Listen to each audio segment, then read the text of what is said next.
Dan? Hang on. Hello? Talk Radio.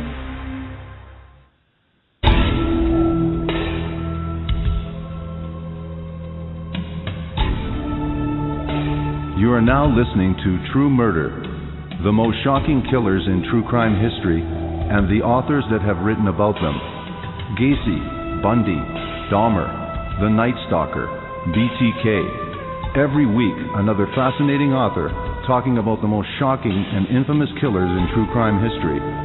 True Murder, with your host, journalist and author, Dan Zupansky.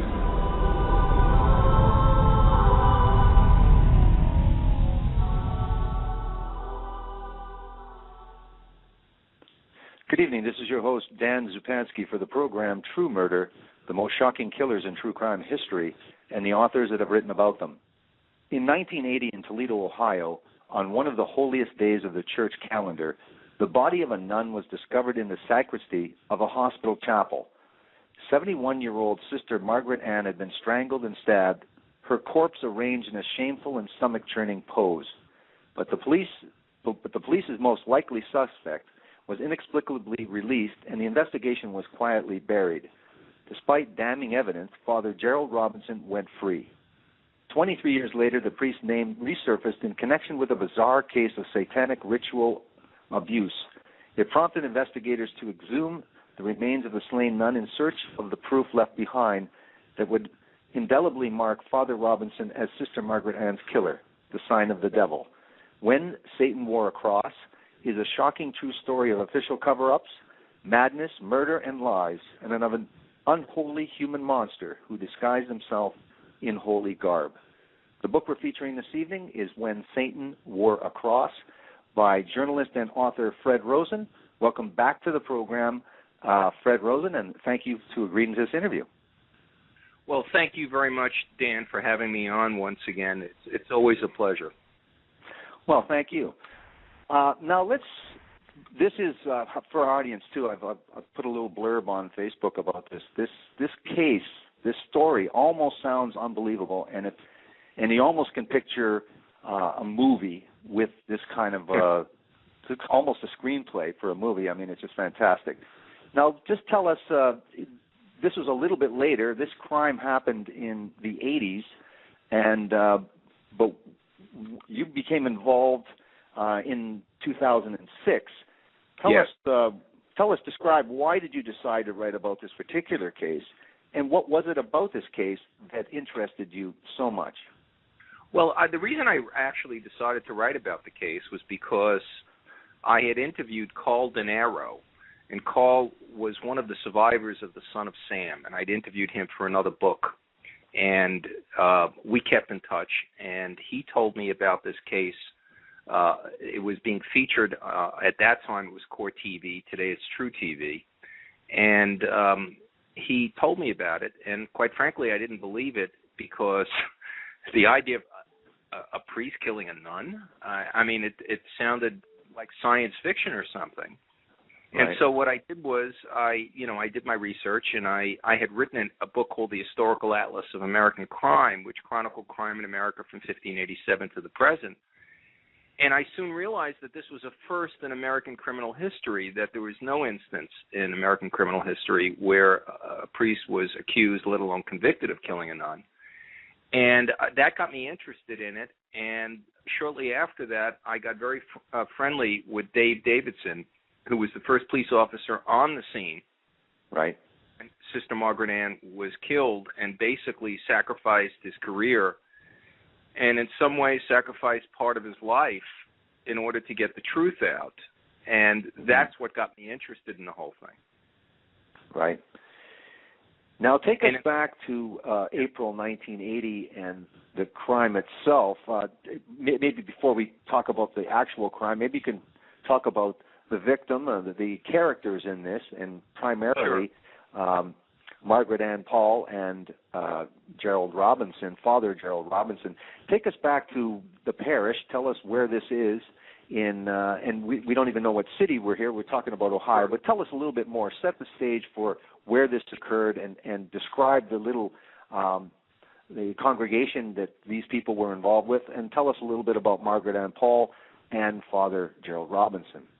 Well, what happened, going back to this goes back, of course, to 1980. It was a cold case that was solved in the millennium. What happened was, it's Toledo, Ohio, and Toledo, Ohio is I can't say was, or the Catholic Church is very influential and very important to the community in that area. And Sister Margaret Ann was working at a local hospital with Father Jerry Robinson, or Father Gerald Robinson. And these two individuals had words about differences, really, about the way that the services should be conducted on a regular basis in the parish. In particular, they worked in a local hospital. And there were words between these two. We know about that. And what happened was there were words between the two. And shortly after that, Margaret Ann Paul, who'd been a nun for many, many years, she was born in the early part of the 20th century. And she was a dedicated nun, and she believed in orthodoxy within the religion, and which is fine. And Robinson apparently did not, and he decided to cut short the service during it would be the Easter weekend, actually, and so eventually what occurs is that in the sacristy, which is right behind the altar, she was found dead. And she was found dead in a very strange position with her legs apart. And at the time, the police did not pick up on the pattern of the stab wounds on her chest, which caused her death. And what occurred was that Dave Davidson, the first police officer on the scene, did his job and questioned the individuals who had come into the sacristy, the nuns, the doctors, etc., upon the discovery of the body. And many of them said, take a look at the priest. And they meant Gerald Robinson, who was the priest who was in charge of the hospital chapel. And from that point onward, it gets very, very convoluted, because Robinson will eventually be arrested for committing this crime. And then eventually, the case becomes a cold case for a variety of reasons that we can discuss. Mm-hmm. And it was quite perplexing to the police at the time, because nobody could put together the fact that a priest could do this. And upon my investigation, I discovered that the church in Toledo was complicit with the police department in covering up priestly abuses, specifically pedophilia, for the previous, about 25, 30 years. Right. And that led to what would later occur, which is the arrest of the priest and of course, his eventual release. Isn't that interesting? Okay, now before we get that, let's go back to the crime scene as well, because a lot of stuff happens in terms of potential witnesses. There is nobody that actually sees Gerald Robinson, but there is somebody leaving the scene, running away. Tell us also, what's very interesting is this, either a father or he's another priest. Anyway, his name is Swayateki. Maybe you can pronounce that properly for me. What did he ask Gerald Robinson shortly after the Margaret Ann Paul was discovered, murdered, strangled, stabbed, and defiled? Right. Well, there's two things to talk about, which is, yes, there was an individual who was seen walking away from the sacristy shortly after the crime, and that individual would not be identified until the millennium as Gerald Robinson. But at the time, when Dave Davidson was questioning the witnesses who had come upon the body, and Swiatek was there, the first thing he says is he goes over to Robinson. He says, "Why'd you do this?" And he immediately suspected Robinson. And it would have, under ordinary circumstances, it would have made Robinson the prime suspect. But because of an arrangement that had occurred informally between the police department and the bishop of the diocese, this wasn't even an archdiocese because it wasn't big enough, it gets, for lack of a better term, extremely political. And so Swiatek actually would say that he accused Robinson of this crime. And at that point, it all sort of goes into a black hole, basically, because people were protecting individuals who work for the church who had been accused of crimes. And it was an arrangement between the police department and the diocese. And so what occurs is that while Dave Davidson and the other detectives on the case will do their job at the time, certain things happen such that Robinson, even though he is brought in for questioning, is released. And I can describe exactly what happens as we go further along. Yeah, tell us about the questioning, because they ask, obviously Davidson and his partners, they ask him, they think he's the likely suspect, so they ask him questions accordingly. And what is his response to the news that this woman is, that this Margaret Ann Paul, a nun that has worked together with him? What is his response to his murder? He claims that he was in a shower, he was upstairs, because the people who work for the church, the nuns in the hospital, this was a hospital run by the Catholic Church, and Robinson would claim that he was in his apartment at the time, which is in the hospital, that he doesn't find out about it until somebody gives him a call and tells him what's going on, at which point he rushes downstairs. And it was the job of the police to investigate his claim and decide whether it was a valid claim or not, or whether he was a viable suspect. And they do find out about the fact that he and Sister Margaret Ann Paul had disagreed on the course of the regular service, and they also found out they had some other disagreements. And at that point, you would think that Robinson would become the prime suspect and that the police would be centering in on him, which is what they did. And then what occurs is that Robinson would eventually be brought in for questioning shortly after the crime takes place. And he goes into an interview room, and he's there with detectives, and they're talking to him. They give him his rights. And at that point, he seems like he's ready to open up. Right. And then suddenly the door to the interview room opens up, and in walks the chief of police. And the chief of police tells Robinson, "You're going home," basically. Wow.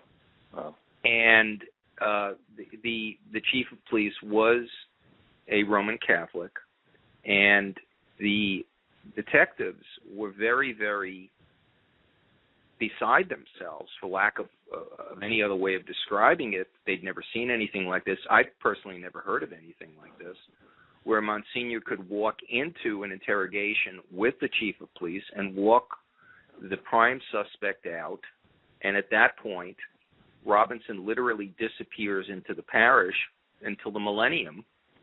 They move him around a lot, and now we see that is a fairly common situation when a priest is accused of a crime, primarily, of course, pedophilia. And he's moved around a lot until later on it becomes a cold case. And then a woman comes forward to claim that she was ritualistically abused by a number of individuals, including Gerald Robinson. When we say ritualistically, we mean satanically. And at that point, the police in 2005, they really launch a full-scale investigation, including exhuming Margaret Ann Paul's body. And they take a much closer look at the pattern of the wounds on her chest, the stab wounds, which had caused her death. And they come to the conclusion, and it's pretty obvious when you look at the photos, and I've got those in the book, that she was stabbed in the shape of an inverted cross, which is a satanic symbol. Right. And the police then call in an actual exorcist who from the Archdiocese of Chicago as an expert, and they discuss this situation with him, and he gives them a lot of information about ritualistic abuse, and simultaneously a woman comes forward to claim, another woman, that Robinson was involved in a satanic cult and that she was also ritualistically abused. And so it becomes very, very scary, I don't know any other way of putting it, that a priest of the Catholic Church could in some way be involved in a satanic ritual. And at that point, they continue their investigation until eventually Gerald Robinson is charged. By that time, we're about 16 years, it's 16 years later from the time the crime first took place.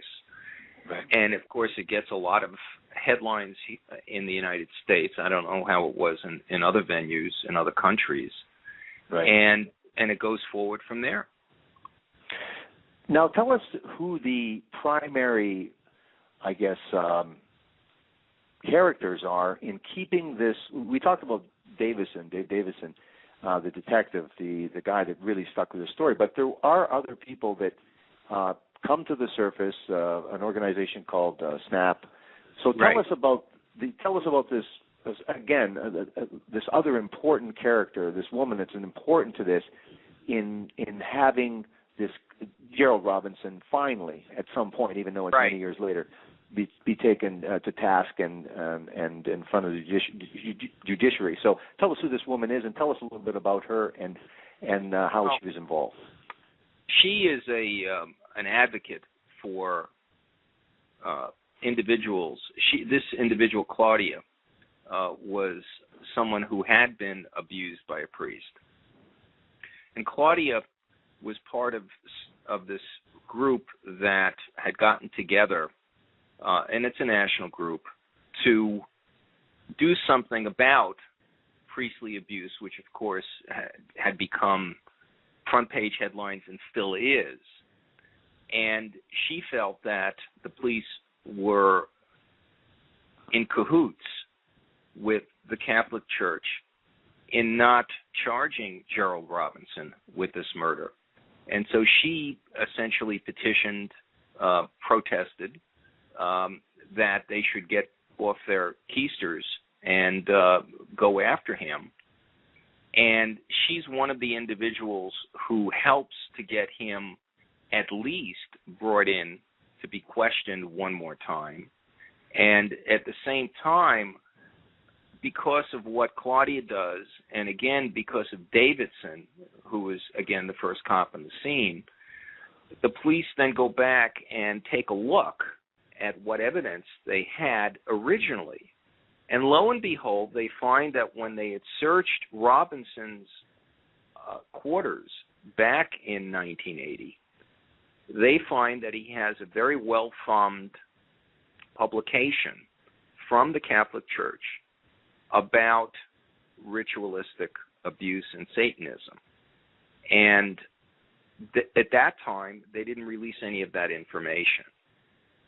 And so it's a combination, really, of a number of individuals who come forward to pressure the authorities. Now, Claudia is somebody who's very out front and would be able to get a lot of headlines. Right. On the other hand, Davidson was literally drummed out of the police department because he kept pressing to investigate Robinson and charge him. And that's not what his superiors wanted at the time, wanted to do. And so as a result, Davidson eventually, because of his continued petitioning to look into this thing, not only does he get blackballed from the department, but he's looked at as being a wild card by the state prosecutor, somebody who's not reliable in terms of what he's saying. And so what you have is essentially an old-fashioned cover-up. And there's nothing unusual about that, Dan. I mean, the only thing that would be unusual here is that in all of the instances that we have read about and know about in terms of priestly abuse, it involves pedophilia. In this case, that's not what's happening. In this case, we're talking about murder and ritualistic abuse. Now, the woman who comes forward, who I interviewed, who claims that Robinson had sexually abused her when she was a teenager, she then files a civil suit, which eventually gets dismissed. But she was very, very specific about what had occurred and in terms of the actual abuse. And she also implicated other members of the Catholic Church in Toledo, Ohio. And the reason that I believe that this could go on for so long, this kind of a cold case, when you have this kind of strong evidence against a man who appears to be the bad guy, is because this particular section of of Ohio, is very, very Catholic. It had been settled that way. And in fact, Robinson is a priest who is fluent in Polish. So there are a lot of Polish Catholics in the parish. And Robinson's role within the parish was to conduct services in Polish. So he was actually an integral part of the structure of the parish. And he served, as I said, a very important role here. And in addition to Robinson, to the individuals I've already named, the other people that we see that become involved are the actual individuals who are heading the parish, including the bishop who has since died, the Monsignor who since died. And these individuals, according to the evidence, participated in a cover-up. And it goes even more than that, because it was during my investigation that I discovered that there had been a papal edict that said that every parish was supposed to keep secret files, every parish in the world. And these secret files could be just about anything. And that would include personnel records, situations like the one we're describing where someone is accused of a crime and then transferred from one church to another within the parish. And so it's a combination of individuals who come together, Davidson, Claudia, the person who accuses Robinson of priestly abuse, or rather accuses him of ritualistic abuse. And it was the kind of perfect storm, in a sense, that the authorities at that point could not ignore. And so they had to go further with their investigation, which eventually will lead to Robinson being charged with murder. Right. What I found interesting, too, Fred, is that you put a lot of references in there that are very good in explaining some things. And, of course, you talk about some movies, and some of those things are just give it a historical background to give it content, right? Right, yeah. Let's talk a little bit about the Anton LaVey's Satanic Bible and the idea that the human body can, as an altar, and also about the altar cloth itself. Tell us a little, and the weapon that they at least supposed that they thought that was the murder weapon itself, used to stab Margaret Ann. So tell us a little bit about Anton LaVey and this, and who were the people that were buying into this satanic ritual thing. Was Davison? Was he convinced, and who did some of this research other than, or did you do the research about the Satanic Bible and the whole feasibility of the crime scene itself being ritualistic?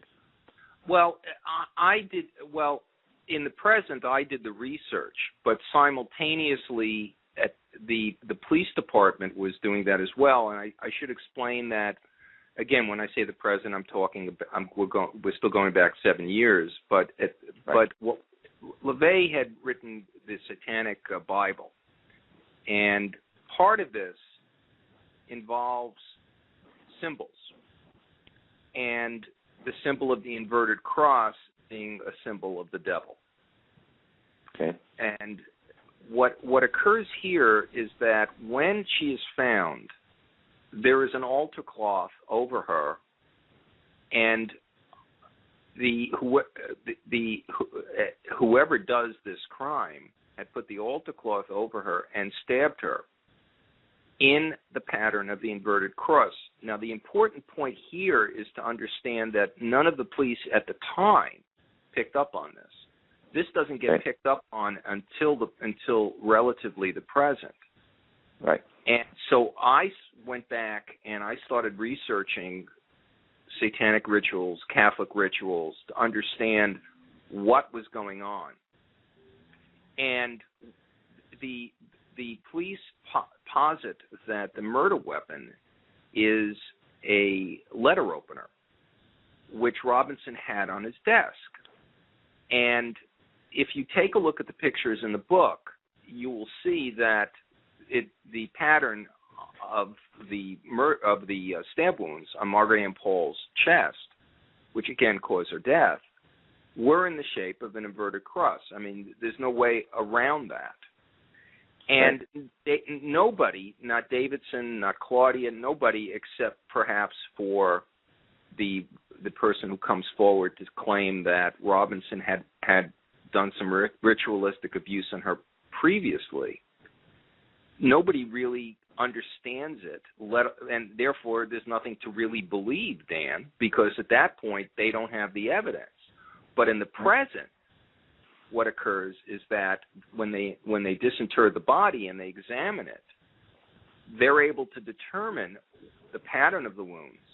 At that point, the police in Toledo do the right thing, and they go to the exorcist in the Chicago Archdiocese. Chicago has an exorcist on staff who I interviewed, and which was a great interview because the first thing I said to him, I said, gee, what do you do? How do you get this job? And he explained to me that he got the job because he had actually done his doctoral thesis on exorcism. And he also explained to me that he does most of his work on the phone because 9 out of 10 cases, if not more, involve schizophrenia when someone thinks they're possessed by the devil. Right. Of course, this brings up, memories of the famous film The Exorcist. Sure. And what happens is they work very closely with the Monsignor from Chicago, who's the exorcist, and they begin to realize, the police, that this was some sort of satanic ritual. Now, the real question, and my feeling all along, was that Robinson had done this and done it this specific way to divert attention from himself, and not necessarily because he was some sort of committed Satanist or something. There's no evidence, there's no hard evidence to show that Robinson himself was a Satanist, except for this woman who came forward who claimed that he had committed this satanic ritual on her previously. But the police did the right thing at this point, and they went with the evidence. And as I came into it after Father Robinson was convicted, and by the way, Father Robinson still wears the collar. He is still a priest, even in jail. Right. And as I got into it, that's when I realized that if you don't have corroborating evidence that Robinson was a Satanist, you therefore have the possibility that he did this deliberately in order to divert attention from himself. And so the police are putting all of this stuff together, including when they do the second autopsy of Margaret Ann Paul, they're able to take this letter opener and match up the wounds themselves because he stabbed her so hard it went to the bone. And they're able to match up.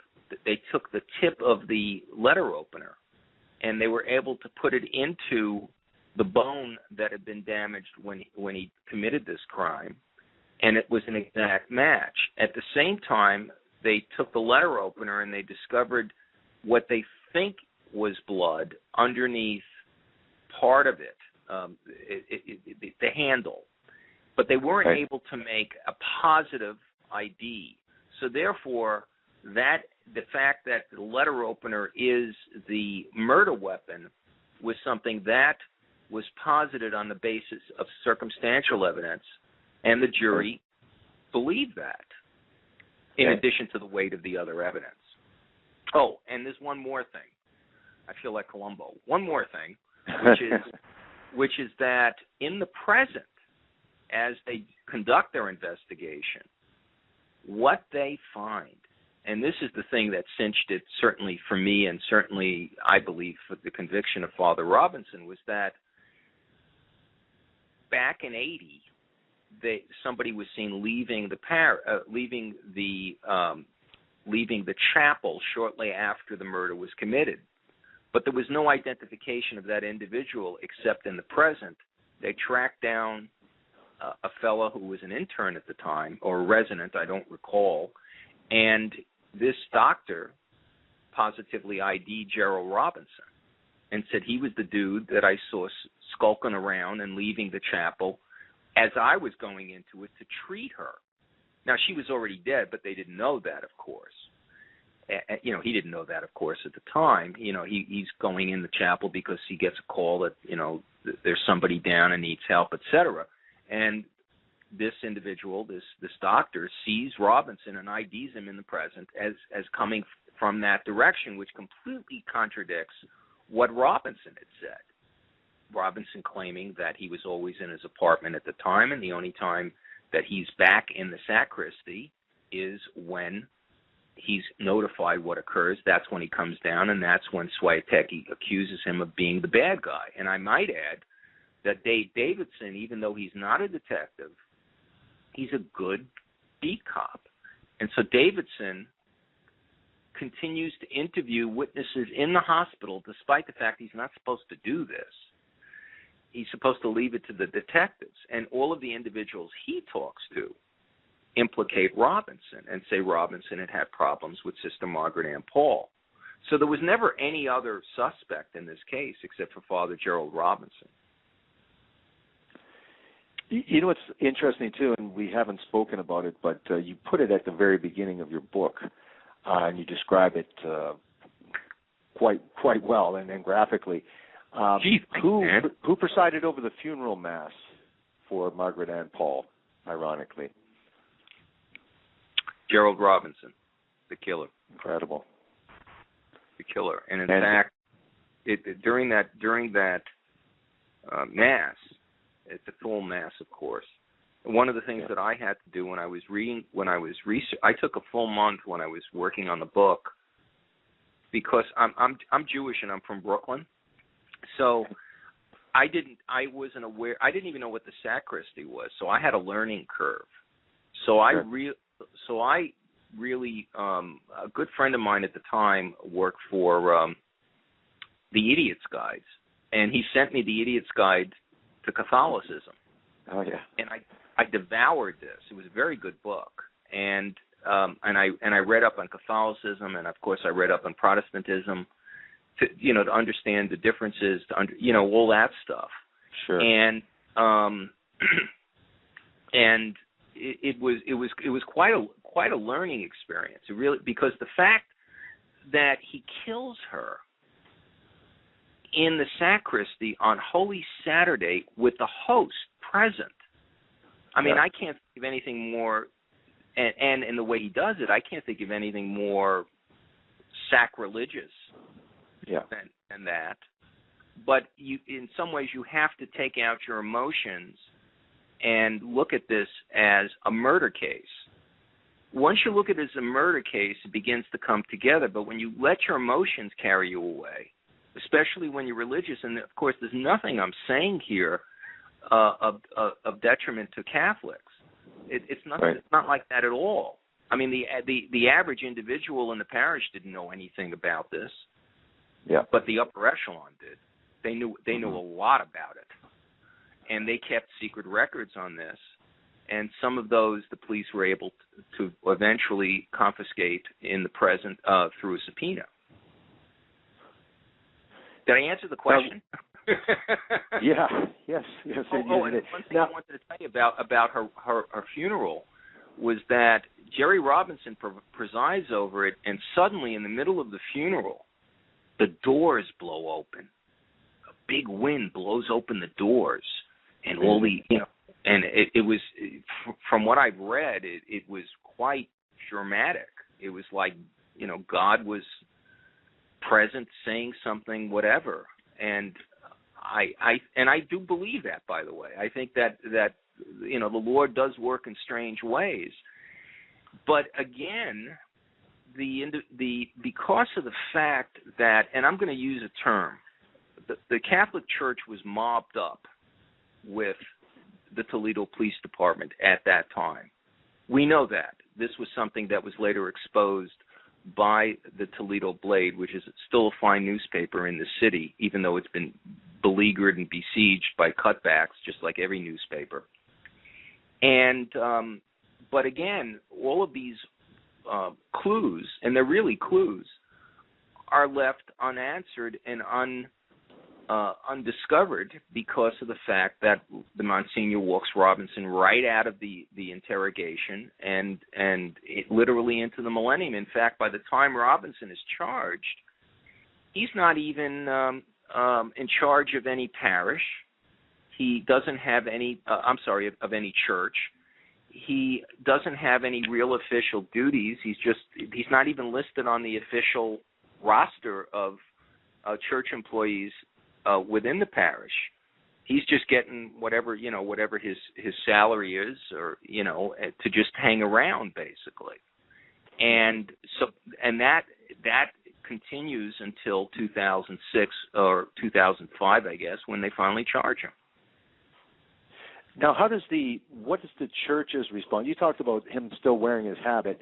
Was the church okay with that? And we talked about him speaking Polish and being endeared to the Polish-speaking community. So tell us at trial, just what camp, who was in what camp, and did he have supporters, and who were those supporters? Predominantly, Father Robinson's supporters were the Polish Catholics within the parish who didn't want to believe that one of their own could have committed this crime. And of course, he was supported by the archbishop, by the bishop, and the Monsignor in the parish, and they supported him. And those were his supporters, and that is very strong in this particular section of the United States, because Polish Catholics had settled that area going back into the 1850s. And so they carried a lot of political clout. And so during the trial, these are the individuals who refused to believe that Robinson could have committed this crime, and to this day still believe that Robinson didn't commit the crime. And I might add that Robinson claims he didn't commit the crime. Now, the idea that he's going to be defended, now who pays for this? Because basically, does the church pay for his lawyers, his attorneys? How does it happen that he gets the particular attorney that he does have? And you talked about the Polish community. Is that the people that raise the money for his bail? Yes, but at the same time, as I recall, one of his attorneys decides to simply volunteer his services, because and quite rightly, because the guy needed a good attorney. And when it comes to attorneys in these kinds of situations, I don't think it's really particularly relevant. I mean, I honestly, if I remember, I didn't even look into whether the lawyers themselves, the defense lawyers, were Catholics, because I didn't particularly think it was relevant, because under our system of justice, every individual, just as it is in Canada and England and Australia and every place else that people are listening to us, you have the right to an attorney to defend you to the best of his or her ability. And so a couple of attorneys had come forward to offer their services to help him out, because he was an underdog. And so the community raises some money. I think the parish put in some money. It really wasn't an issue. Let's put it that way, Dan. It really wasn't an issue. And when you think about it, it can't be an issue, because once you have a cover-up, the cover-up has to continue. Because if the cover-up doesn't continue, then people have to start taking responsibility. And once they start taking responsibility, I mean, supposing for the sake of discussion, Robinson had opened up to somebody and said, let's say Robinson opened up to the Monsignor and said, I've done it. Well, if you then turn around and try to free this individual, you could be indicted for being an accessory to murder. So once you have the cover-up going, it has to continue all the way through, because otherwise people can get charged. So again, what occurs during the trial is the church is supportive of him. I couldn't tell you the exact numbers, but there was certainly an appreciable portion of the Toledo Catholic community, and particularly the Polish Catholic community, that supported him, because people, and quite rightly, they don't want to believe a priest kills a nun. Excuse me?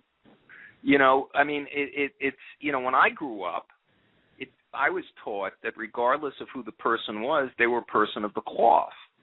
You give them that respect. I was always taught, to say, and here I am, a Jewish boy in Brooklyn. And so, I always, so you grow up believing that these individuals are above conventional law, not above God's law, certainly, but above conventional law, and they're paragons, just like doctors, for instance. It's only in the last maybe 10 or 20 years. I once wrote a book called Doctors from Hell. It was my first true crime book. You don't want to believe that people that are so respected, people that have such standing within the community, could knowingly commit murder. That's like, it's a disconnect, because once you believe that, then it calls into question your other beliefs, because you want to believe that these people are paragons of virtue. You want to believe that they follow Jesus' path. You want to believe this stuff, because if it turns out the other way around, what it means is you got conned by somebody, and nobody wants to know that they were conned by anybody, let alone by a priest, and let alone that he conned his way into murder. Now, at trial, you say that he was, we've already spoken about it, that he was eventually convicted of the murder by a jury. Yes. And then he was sentenced. Yes. He's in prison as we speak. And it was a lengthy sentence, and he's a fairly old man, too, so in effect he basically it seemed like he would spend the rest of his life in prison. Now let's get to these other charges, and it's interesting, kind of you're a little bit cynical in the end of the book when you're talking about those charges and where they came from. Explain to the audience why there was a civil case rather than a criminal case, and people are familiar with the O.J. Simpson case, but tell us what happened in terms of why the civil case, but also, right, do you believe the prosecutor would have went ahead with criminal charges with the satanic ritual thing if there wasn't these conditions that had forced it to civil court? because there is a difference. People, I think, will know that there's a difference between the burden of proof in terms of civil cases and criminal cases, course, based on the O.J. Simpson case. So explain exactly what happened in this particular case. Well, yeah, and using Simpson is a good example. In the Simpson case, because I know Fred Goldman, and in the Simpson case, you have a crime, murder, which is eventually tried, and of course Simpson is found not guilty. But you have, again, an actual crime that's occurring, and it isn't a situation where it becomes a cold case. So in that case, what occurs is that Fred Goldman goes, and the Goldman family goes after Simpson for a civil verdict. And in civil court, as you point out, you don't have to, the burden of proof is less. In fact, you don't necessarily even have a jury of 12. It could be a jury of 7, for example. Okay. In the Robinson case, what you have is Robinson being convicted of killing Margaret Ann Paul, and they downplay. There is evidence, of course, but they downplay the satanic stuff because once they go into that, you got to go. It's a lot of stuff for a jury to take in. Sure. So they were primarily concerned with simply proving Robinson done it, as opposed to how Robinson done it. Or At why. the same time, what occurs is that an individual who sees this has a recollection, a repressed memory of having been a young person who had been involved with somebody who took her to it was a basement someplace. In fact, the Toledo Police Department would eventually search the entire area trying to find evidence of satanic abuse in some of these underground locations. Right. And they couldn't come up with anything. And so at that point, the individual involved simply comes forward and says, I'm going to sue Gerald Robinson in civil court for doing this to me. And she also claimed that there were other people who were present at the time, but the one ID she has is of Robinson. Now, again, the problem is corroboration. Right. And if this was a criminal case, it would have been thrown out immediately because there was no corroboration. It was essentially her word against his. Right. And eventually the case does get thrown out. The case does get thrown out because there is no corroboration. And some people looked at her as a gold digger who's just trying to make money off this whole thing. And again, the problem is when you don't have corroboration, where do you go with it? You know, where do you go with it? I mean, and the answer here is that the judge threw it out before it could even go to trial. Now, I might add something else, which is I saw something in Toledo when I went to investigate the case. There was another priest. I'm sorry, he wasn't a priest. He was a layman who had been a teacher within the parish. And they had already found this guy guilty of pedophilia. And he had a court date. And I was in the courtroom, and it was just me and another reporter and this particular individual and the lawyers. And suddenly the judge goes, let's do this in chambers. And you're not supposed to have a hearing in chambers. That's a violation of the United States Constitution. We have public trials.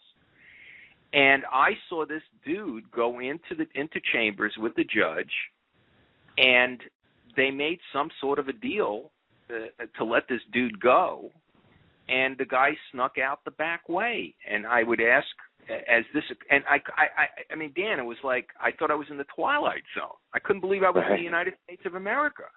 And I asked people about it. I asked the reporters, and they said, "Oh, this is Toledo." And I go, "What kind of answer is that?" What do you mean it's Toledo?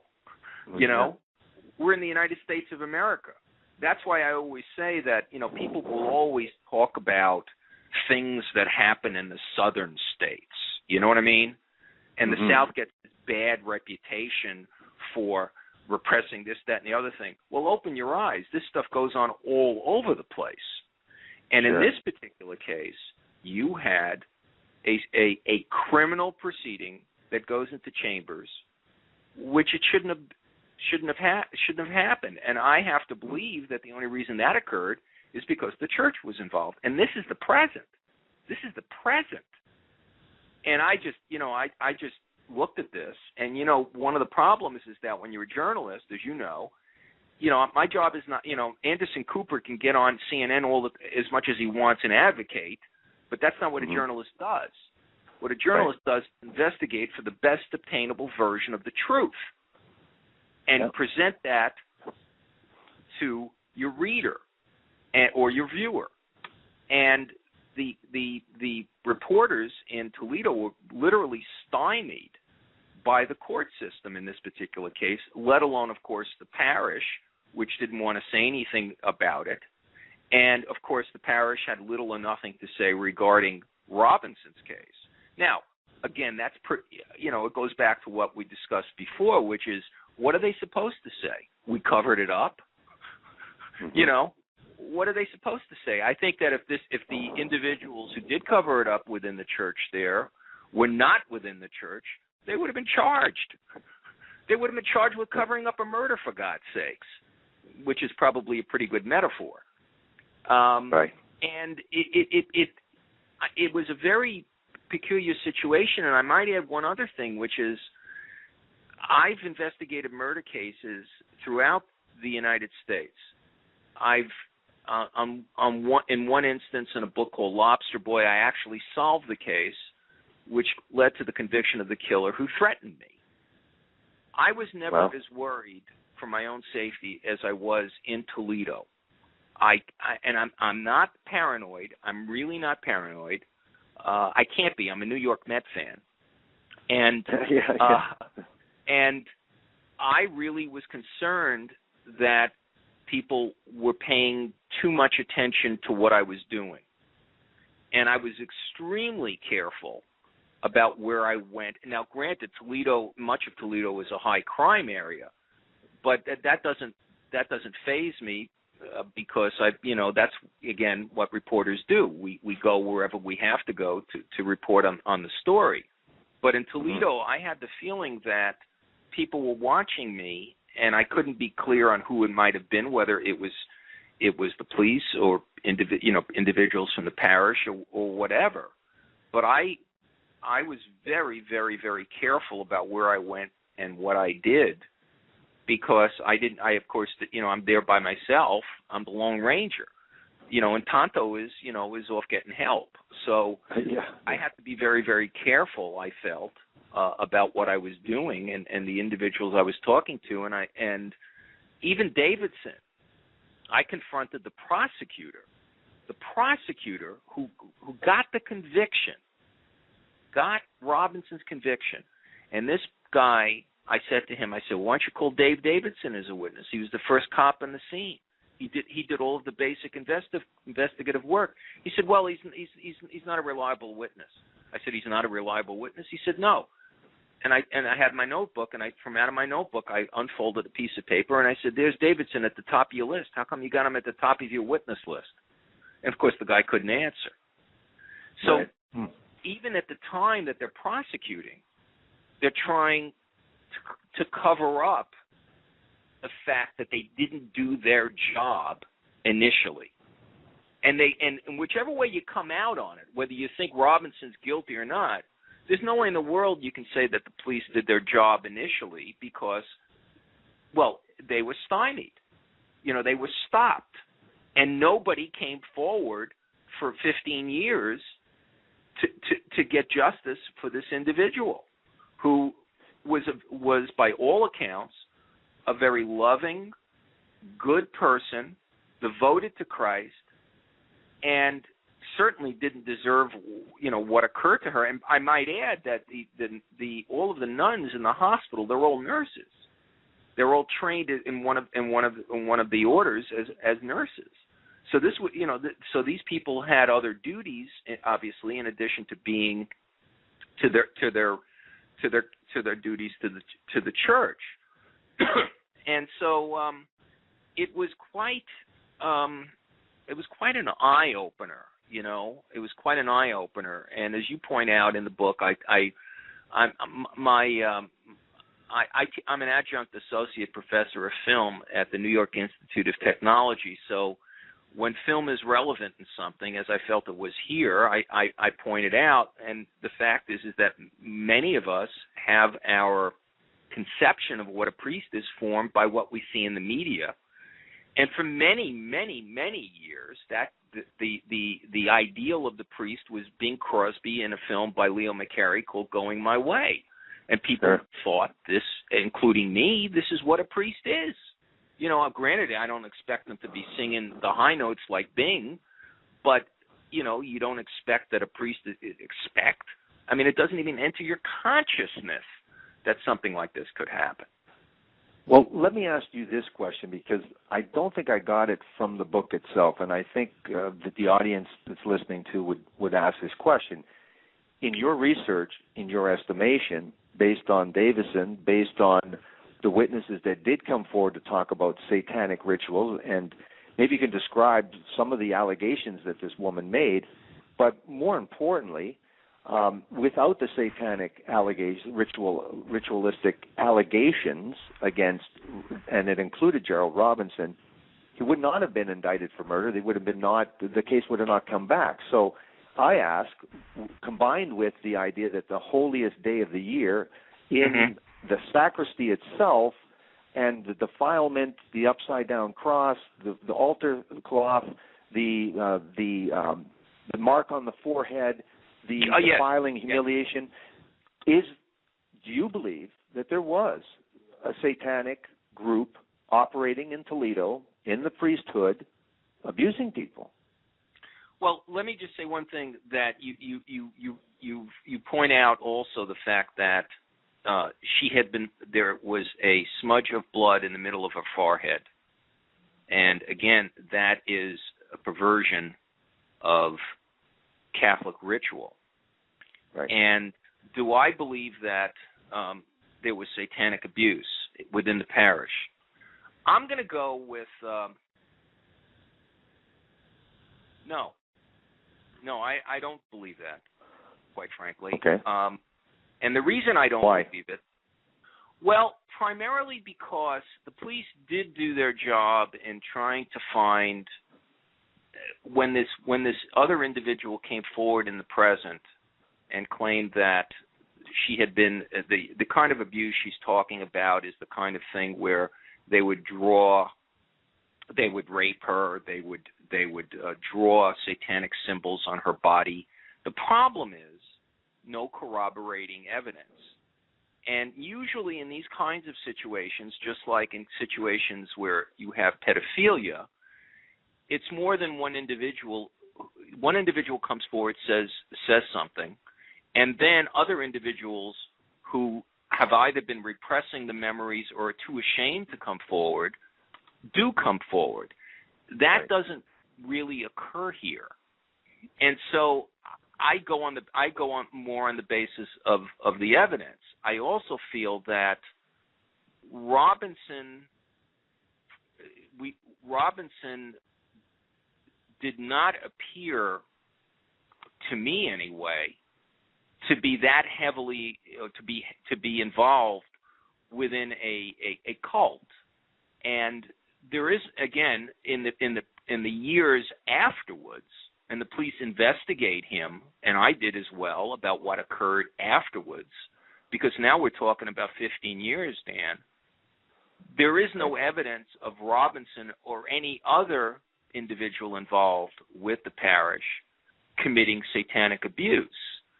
So my feeling is that, based upon the evidence, Robinson had read about it and tried to throw the attention off himself in the way that he kills her. And again, remember, it's a very specific, ritualistic way of killing somebody. Now, look, I'm the first one to say I could be wrong, and to me, it's more relevant that the evidence points to him. Once you got, and now I might add, now, again, it's circumstantial. We don't have any, Robinson has always claimed he didn't do it to this day. When Paul Lazan interviewed him for a show I was part of on the case with Paul Lazan, Robinson again insisted he had nothing to do with this. But he's not convincing to me, because the weight of the evidence is that he definitely was the bad guy. That's the weight of the evidence.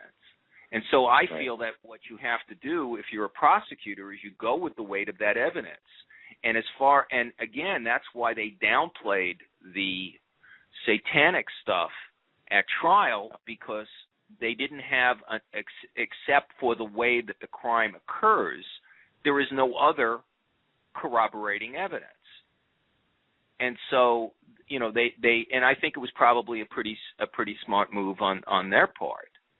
Now, I might add one other thing, which is that I can tell you that there was an individual who, and I haven't spoken about this publicly, who was involved in the case, who actually said to me, I have evidence that nobody else has, and if you give me half of what you're going to make on this book, like I'm making a lot of money, I'll give you the evidence. And I was like, sorry, I don't do that sort of thing, So is it possible that Robinson was a Satanist? Absolutely. But do we have any evidence? Nada. Nothing. We don't have anything. Go ahead. If you would have paid this individual, they would have given you what they thought you wanted in terms of information. Is that what you believed, by paying them? Well, that's what he thought. And I'm being very cagey in this because I don't want to, I'm subject obviously to libel and to slander laws. So I can't really reveal who this individual was. No. But I think that there was anything additional? Quite frankly, no. I think the individual involved was just trying to, get a fast payday. Right. I will also say that this is the first time that's ever occurred where somebody came to me and said, I have evidence, blah, blah, blah, if you pay me. I've had people say, pay me for an interview, but I've never had anybody say, well, I've got evidence that wasn't shown there and blah, blah, blah, and this particular individual was, I thought, he was a pretty good source in terms of where he stood within the hierarchy. But at the same time, journalists don't pay for information because obviously it's tainted once you do that. So, I mean, that's sort of a sidelight to it, more than anything else. What's interesting to me again is that Father Robinson is still a priest. I had been under the impression that he had been defrocked, but I was subsequently told otherwise by Paul Lazan's producer, who was present when they interviewed Robinson in prison in Ohio. Well, he's probably gone to confession, so it's all good now. I would think that if he went to confession, well, see, that was one of the things that he first claimed when Robinson was first arrested. Back in 1980, he claimed that an individual had committed this crime and come to him and confessed to it. And sort of like this old movie with, I think it was Montgomery Clift. And Alfred Hitchcock? Yeah, it might have been Hitchcock, yeah. You said it was Hitchcock in a movie called Eyewitness. Yes. And you said it was like almost the dialogue from the movie is what Gerald Robinson had said. Yes, exactly. Yes. But again, Robinson was, here he is in the interview room. I guess in those days we call it the interrogation room. Right. And he's claiming that somebody else did this and told him this and whatever, but he couldn't produce any specifics of this. Mm-hmm. And as the detectives continued to question him, he started opening up a little bit more. And that's the point where the Monsignor and the Chief of Police come in and walk him out into the millennium. Didn't he undergo a lie detector test and pass, though? He may. I'd have to go back and read it. But you see, the thing is, I don't place any credence in lie detector tests, and I'll tell you why. First and foremost, lie detectors are only useful as an investigative tool. It can only sort of lead the cops in a certain direction. And they're not admissible in a court of law. And the reason is, one of the things that lie detectors basically test things like skin temperature, blood pressure, pulse, things of that nature. Well, if you have high blood pressure, and you're being questioned by the police, chances are you're going to fail it. That doesn't mean you're a bad guy. I've written about bad guys. I wrote about a serial killer in a book called Body Dump, where he was questioned by the police, and he passed the lie detector test. And then, a year later, they arrest him for killing 8 prostitutes, and he confesses, and they have all the corroborating evidence. So to me, again, lie detectors, they're not very good. So I don't really care one way or the other whether Jerry Robinson passes it or not, because people have to remember that if a person is a psychopath or a sociopath, as it's now called, the individual doesn't feel guilt. If you don't feel guilt, then you're not going to register on the machine. So there are many individuals that we pass every day on the street, whether we're in Winnipeg, Sydney, London, New York, wherever it might be, or Toledo, who are psychopaths. I mean, I always say the same thing, which is, you ever wonder why your boss is such a creep? Why he gives you all those problems and doesn't feel anything about it? He's a psychopath. But that doesn't mean he's going out and killing somebody. For every psychopath that goes out and kills, I'll show you a million that don't. But Robinson was different. Robinson was somebody who a jury felt committed this crime as I do. Okay. Well, people have been listening to When Satan Wore a Cross. Last time I spoke to you, we were talking about a particular case, your book, Trails of Death, and a serial killer named Gary Hilton. Give us the update on that case, because there's some interesting stuff that's happened just not so long ago. Tell us the update on that case. Sure. The book, it's Trails of Death, and available at Amazon or Barnes & Noble. And in this case, it is a serial killer named Gerald Robinson, named, got to get my killer straight, Gary Hilton. And I got to know Hilton quite well through many of the people who knew him as a child. And he was eventually convicted of killing and beheading a woman in Florida. Also took off her hands to prohibit identification. He also beheaded a woman and killed her in and this was all done post-mortem in Georgia. And so those were the 2 crimes he was convicted of. But there were 2 other murders of the Bryants, Irene and John, in North Carolina, which were committed in the murders were committed in the fall of 2007. And that case, those cases did not come to trial until this past March, and they were actually scheduled for trial. And what occurred was that the federal government decided they were going to prosecute for death, which is sort of a difficult thing to do when he already has death in Florida. Right. And he has life in Georgia. And I remember thinking, why are they wasting my money on this? Why don't they just make a deal? And that's exactly what happened. So in March, the federal government made a deal, and the reason it was the federal government is because Hilton preferred killing people in national forests. The subtitle of the book is The National Forest Serial Killer.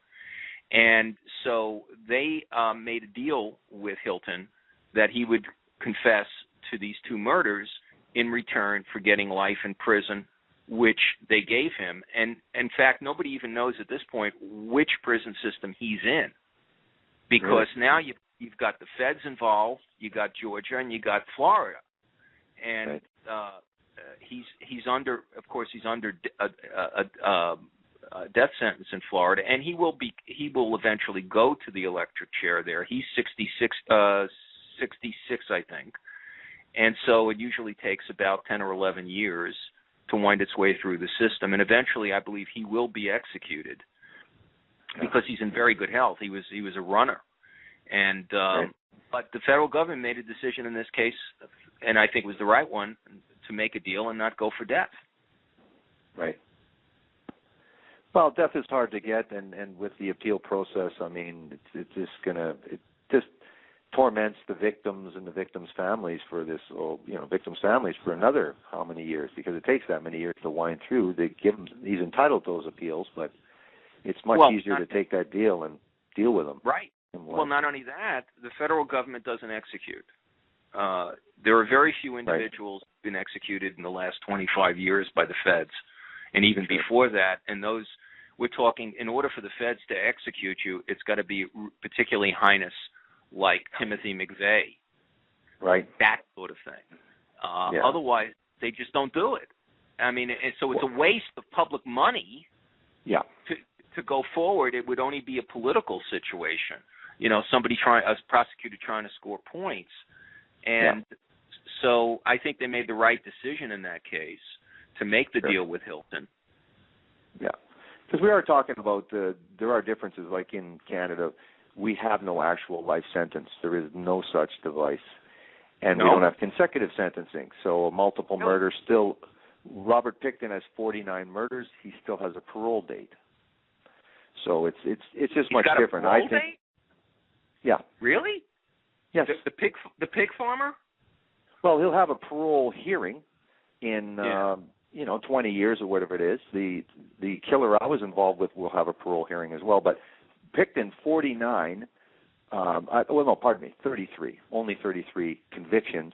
But there is no consecutive sentencing device in Canada, so he will have that parole hearing on the one murder. So, well, and since you brought it up, as far as I can recall, I believe that the United States is the only country in the Northern Hemisphere that still has the death penalty on the books, and we have it now in it was 38 states, and I think it's down to 37 because Connecticut recently outlawed it.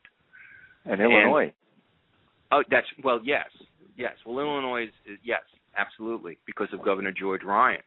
And it's yes, absolutely. And one thing, that people always put their emotions first, as I do, and when you have a situation where you have a particularly heinous killer, the emotions say, let's just execute the guy. But the fact of the matter is, for many of these individuals, it's worse for them to just warehouse them for the rest of their lives in a cell, rather than ending their suffering by executing them. Plus, it costs a heck of a lot more money to execute because of the appeals process than it does to warehouse. So, again, it comes down to what do you want? What kind of system do you want? How much money are you willing to spend on revenge? Yeah. That's what it really comes down to. How much money? And if, people say to me, well, if it was your child, how would you feel? And my answer is always the same, that it would never go to trial. I'd kill the individual first and take the responsibility. Yeah. Which is what Michael Dukakis should have said in 1988 when they asked him that question, but that's another story. Yeah. No, it's just interesting that not all states have that necessarily that device, and I get news stories where overcrowding, budget concerns are letting criminals out, and criminals and killers and heinous criminals have been let out of prison early in certain states. So it course. seems ridiculous to be in a rush to put them in prison and then somehow or other not afford to be able to keep them there. And I think the states are realizing the appeal process just bankrupts the state itself.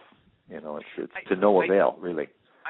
I think you're right, especially now with you know, everybody suffering. I mean, you Sure. know, despite the fact that the economic recovery is underway and it's slow. And you know, we don't even have, you know, I just had a discussion tonight with somebody about health insurance, which is not something that you guys would ever have, because you get national health insurance. I know individuals who are, you know, having to drop it because they can't afford it. And so you have to take to me, it's all the same, you know, it all comes out of the same dollar, you know, and you got to figure out, what are your priorities? What are your priorities? I'd rather see the $10 million that they would spend to execute somebody put into health insurance for individuals, personally. That's my personal opinion. Well, you know, I covered a case, there was a book, Sheila Johnson anyway, and Blood Highway. And the victims of this psychopathic killer here, basically they paid for their own medical bills, and it was substantial, and also there was long-term health effects or detriment to these people. Now I said, oh, no wonder they're so they're adamant about these people spending the rest of their life in prison or worse, because they add insult to injury by being a victim and being re-victimized by having to pay for their own health costs attributed to the psycho. So they were talking about, in this particular case, the county, some people went out of their way to get these victims as much compensation as possible. But I can really see why Americans want to hang them high when the victim already has all the other things that have happened to them, but the absolute insult to injury that drove home for me was that they got to pay for their own health care, and it's long-standing, so it's incredible. So, absolutely. Incredible. Absolutely. Incredible difference. Now, I want to just, we're going to have to wrap up, but I also wanted to mention, what I found incredible is that you're also the author of There But for the Grace of God. And tell us what news you have regarding this book, and just tell us a little bit about the book and what is happening in regards to the film adaptation of that. Sure. There But for the Grace of God was a book that I did right after this one, where I posed a question, and the question was to individuals who would survive the worst serial killers of the 20th century, and I asked them if God had anything to do with their survival. And I traveled throughout the United States interviewing them. And what happened was the answers were surprising, well, maybe in some ways surprising, but nearly all of them felt that God had a hand in their survival. Right. And what happened was the book has been bought by Judy Coppage and Mark Powell, and they're producing it as a movie. And the script has already been written, and they're in the process of getting a director together and getting the financing and all that stuff. And in the film, Mark, who's a former police officer in Los Angeles, he basically takes my trip interviewing these individuals, and he's doing this because he's got some stuff in his background that he wants to put to rest. And in order to do that, he needs to talk to these individuals. And the working title on it is Surviving Evil. That could change again, you know. And I'm sort of an associate producer, which means I get to carry the coffee and stuff like that. Yeah. And you know, but you'll be doing some consulting though too, right? Won't you? You'll be consulting on this story. Well, the truth of the matter is, yeah, but despite the fact that I have an academic movie background and I've worked in the business, when you're the author of the book, basically you're out of it. So, yeah, that's true. Yeah. You know, they'll ask me questions and stuff like that, but in terms of actually being on the set every day or something, that's probably not going to happen because they don't want to pay for it. Right. You know, they got their script, they got their star, and stuff like that. So you know, and they're putting it together, and hopefully they're going to make it pretty soon. Yeah, and I mean, if they're reputable people, they'll put together something that you'll be. Of course, it won't be note for note for the book. It's based on, so we know what Hollywood does. Yeah. But still, yeah. Congratulations. It's I'm you. looking forward to it. It'll be very, very. It's an interesting story. It'll be. Well, I'm looking forward to the film adaptation. So that might take a couple of years, but congratulations on that. In this particular case, I think it might actually, if it happens, it's going to happen a lot quicker. And as you know, most times when a book is optioned to make a film, it doesn't happen. But in this particular case, they've already done the script, and I actually got to read it, and they asked my opinion, and it was the strangest thing in the world because I'm reading. There's scenes in the book where one of the characters the scenes in the movie where one of the characters is reading out of my book, and I'm going, this is weird, man. You know. Yeah. This is very, very strange, and they're putting it together, and they're planning on shooting, if they can get it all together, in Louisiana because there's certain tax breaks there, and part of the book takes place and such down there. And so hopefully, you know, as my mom says, your mouth to God's ears. Yeah, right on. And what is your latest project that you're going to be working on in the future, and when do you have any kind of idea when that might be released? Yes, I'm working on a novel, and I'm working on a novel. It's going to be my first. The working title is The Assassin's Bullet, Alexander Graham Bell's Race to Save President Garfield, and it's a fictional account of an actual event when President Garfield was shot. He didn't die. He wasn't assassinated. And I had done a lot of research and discovered who the real killer was. And I decided that I was going to do a book about it, and eventually a publisher, Turner Publishing, decided that they liked the idea, and we decided to turn it into a novel, and it'll be out sometime next year. And in that book, I'm going to name the real killer, even though it's fiction, I will be naming the real killer of President Garfield. Well, interesting. Well, again, congratulations. We'll have to have you back on talking about that because it has so much tie to true crime and history. Oh, yeah, itself, it is. So. Absolutely. You know, it's no different. It's just 1881, you know. You know, killers are killers whenever you find them. Makes no difference what century it is. Absolutely. It's been going on for centuries, as you say. Well, spectacular ones as well. You know, going back to the Bible, you know, we go back to Cain and Abel. I mean, you know, if it was today, you know, Cain would be indicted for at least second-degree murder. And I don't think there's anything blasphemous to say about that. No. You know, I think that's just the way it is. And, you know, one of the things that I found in American history, certainly, is that things tend to be repeated. Crimes tend to be repeated. And I try to deal with what the motivations are, because that, to me, is really, it's not so much who done it as it is why done it. And because unless we know why, we can't stop it, you know. Yeah. And if we know why, then we can do something about it. Yeah, exactly. That's what I put in my book. I said, this is not a who done it, it's why had he done it, you know. So that's what people can ponder most of the time. Well, we'll talk about that, Fred, because I would love you to read it and let me know what you think, because I think we have some similarities in that when you talk about Lobster Boy, which is a famous true crime book. It really is a famous true crime book.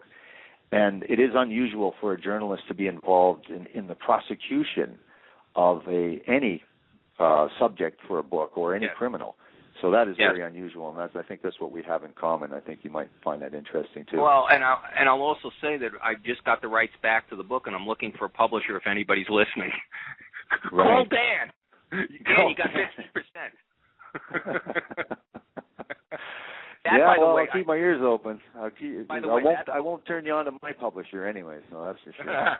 By the way, that book was also optioned for a film by a fellow named Sam Worthington, who was in Avatar. Right. and Sam has a production company, and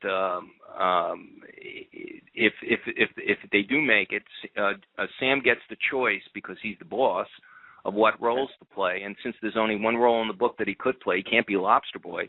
The only guy he could be is me. So I make a lot of jokes about it, you know. I make a lot of jokes about it, about how this Australian play the Jewish boy from Brooklyn. It should be. Yeah, he's going to have to do a lot of voice lessons for that one, I'll tell you. You get a lot of training to try to pull that off. Yeah, Sam's a good guy. You know, you never know what can happen in this business. But it's very kind of you to say those things. And it is an unusual situation for a journalist to get as involved as I did. And I like to say that was more toward the beginning of my true crime career, and I didn't know any better. I just thought that the idea is to serve the truth, and I still do. Well, yeah, I know. That's exactly where I was at too. Just naivety, like the people will care about the truth. Oh no. You know, you don't think I don't know about, who will. I think the reader really cares about the truth. That's about it. Yeah, the reader cares about the truth, and you know, this is why you get so much, not as much today as we did years ago, but you get so much tremendous reporting when reporters do get involved in some way and they don't put themselves above the law. And I just got involved in that case because I was very close to the family. And the family lied to me, and eventually I was able to come up with the evidence that led to the conviction of the killer. And as I said, I got threats and stuff like that. But, you know, after a while you just sort of throw it off, you know. Not that I'm brave or anything like that, but you just say to yourself, look, if somebody shows up, I've got an axe by the door, you know. I mean, I'm not Abraham Lincoln Vampire Hunter, but, you know, I still got the axe. Yeah, you know, and the thing is too, the thing is that the truth is important, and so you do what you have to do to do that. At least we're not reporters risking our life in a war zone. I mean, that's something I wouldn't sign up for. So no. I think if we get our feathers ruffled or threatened or people denounce us occasionally, because true crime authors kind of get that, or you're an exploitive this or that. Yeah. Well, I think you probably have gotten your vindication and your support from your readers, because basically that's really what we're doing this for, is for the readers, for the audience, the people that appreciate this kind of stuff, the people that are very, very interested in these cases. And some people even that read true crime, I've met them, and they say, "Oh, people think I'm weird," but I go, I don't think you're weird at all. I think it's history. I think it's current events, and I think it's true crime is a lot of things, but it really is one of the best forms of nonfiction, because really you're not trying to. It's not fluff. It's not entertainment. You're trying to elicit a serious response, because lots of times these cases are very important. People need to know them. And also some of these cases are landmark cases and affect the law and our communities forever and ever. So very well said. And just take a look at what's happening in Florida right now with the prosecution of George Zimmerman and the Trayvon Martin case. Yeah. I mean, look at that. I mean, that's a true crime case. I mean, the fact of the matter is that crime is something that we've had forever. We're going to continue to have it. And it sells newspapers and it sells TV shows.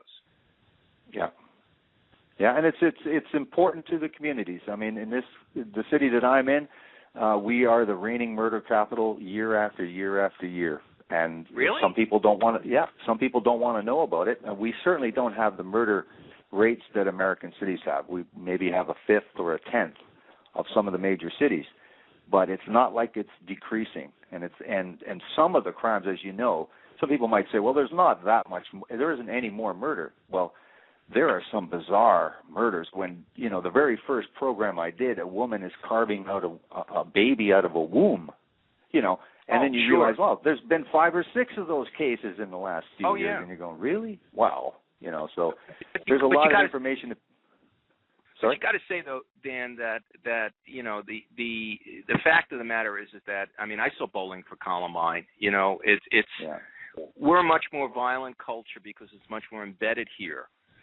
Yeah. And and the availability of handguns is something that, you know, our legislatures have been working on forever, you know. Yeah. So it's obviously a different culture, but what it all comes down to is murder's murder, you know, and you got to do something about it, and you got to get the bad guy and prosecute him, and then we get to write about it. Yeah. Well, the thing is, what I'm campaigning for in this country is that somehow or other we believe, whether it's a mental court situation where the person is not criminally responsible, or Right. whether they're a heinous killer, we still let these people out on the streets for various reasons, but no one, really almost no one, spends the rest of their life in prison regardless. And we do have this idea that's been since the 70s that we, rather than punish people, that we can rehabilitate them. Now, I do believe in rehabilitation for certain types of crimes, but you cannot rehabilitate rapists, pedophiles, and killers and violent people. You just cannot. So it's a failed experiment in this country that somehow or other we can try to understand them, excuse them, fix them somehow. It's people in America, I believe, in other countries know that's not true. It's impossible, and it's a waste of time and resources. So rehabilitation is fine for the kid that throws a rock through your window, but for certain crimes, there's just no way. And you see the dramatic. You see these serial killers. It's as soon as we just haven't luckily had those kinds of been inundated with these kinds of cases all over the country because we're a smaller country, being about a tenth of the size. Mm-hmm. That being said, I hope to God we can learn our lesson before we get to that point. That's all. Boy, that's well said. That's extremely well said, and I agree with everything that you're saying. Well, shucks, Fred, we should hang out sometime. Absolutely. Absolutely. Let's have a Canadian beer. It's more alcohol. Yes, absolutely. Well, Fred, I want to thank you very much. This has been an incredible interview and a lot of fun. Had a great time doing it. And I want to tell the audience we've been listening to Fred Rosen, and he has, you can tell you have your own blog as well, so just quickly tell us about that. Sure, it's fredrosen.com, and I keep my readers up to date on cases that I'm working on, both former cases and active cases. And people can go there, and I have you can click on the information on these cases, and also if they want to buy a book, they can click on the image. I mean, if somebody wants to buy it, and hopefully they do, because I got to put my kid through school. And so yeah, it's fredrosen.com.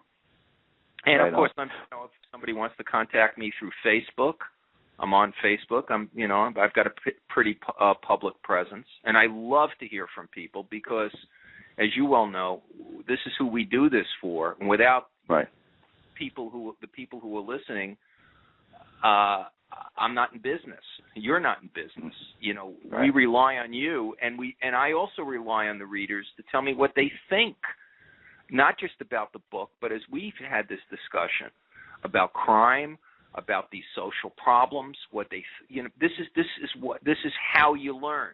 You keep yourself open to people, and the more people communicate, the more we get someplace. Yeah, absolutely. Well spoken. Well, thank you, Fred. Have yourself a good evening. When people have been listening to the program, when St. Moore Cross, Fred Rosen, thank you very much, Fred. You have yourself a good evening. You as well, Dan. Thank you very much once again. Take care. You. Good night. Hope you again soon. Thank you. Bye-bye. Thank you. Take care.